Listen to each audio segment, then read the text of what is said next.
Obligatoire, il y a la maladie. L'assurance accident doit être obligatoire. L'assurance responsabilité civile n'est pas obligatoire. L'assurance LAMAL, c'est obligatoire. Et puis le reste, non.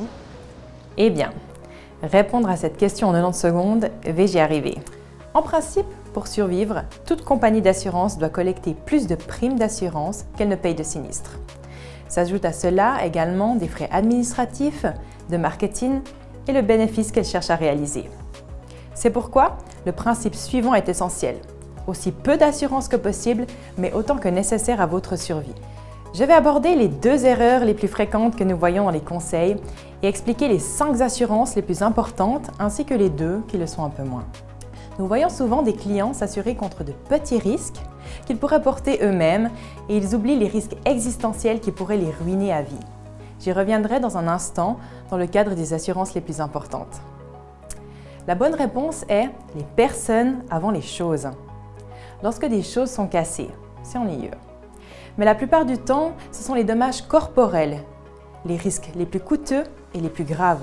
Par exemple, si 40% de mon salaire est perdu de manière permanente en raison d'une incapacité de travail, ou si j'ai besoin d'un spécialiste en raison d'une maladie grave, mais que je n'ai qu'une couverture de base, c'est bien plus grave que si une assurance remplace mon téléphone portable cassé.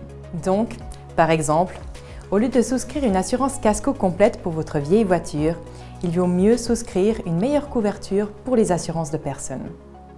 Alors, quelles sont les assurances obligatoires ? L'assurance de base de la caisse maladie et la responsabilité civile automobile si vous possédez une voiture. Les 5 assurances les plus importantes à mon avis sont: premièrement, responsabilité civile privée qui couvre les dommages que vous causez accidentellement à autrui jusqu'à 1 million de dommages corporels. Deuxièmement, une couverture en cas d'incapacité de travail, par exemple dans le cadre du 3e pilier, sans quoi vous risquez de perdre 40% de votre salaire à long terme. 3. Une bonne assurance bâtiment si vous êtes propriétaire de votre logement, car vous pourriez être totalement ruiné en cas de sinistre. 4. Une bonne complémentaire hospitalière dans l'assurance maladie, car il peut s'agir d'une question de vie ou de mort. Et 5.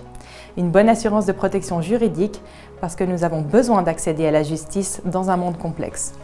Les moins importantes selon moi: l'assurance accident dans la LAMAL, si l'on est employé, et l'assurance passager de voiture. Malheureusement, je n'ai pas pu le faire en 90 secondes. Vous voyez que les assurances sont complexes et qu'elles doivent être évaluées selon la situation individuelle. FINA se fera un plaisir d'établir pour vous un contrôle professionnel de vos assurances, y compris une évaluation et des offres comparatives. Contactez-nous, nous nous réjouissons de vous rencontrer.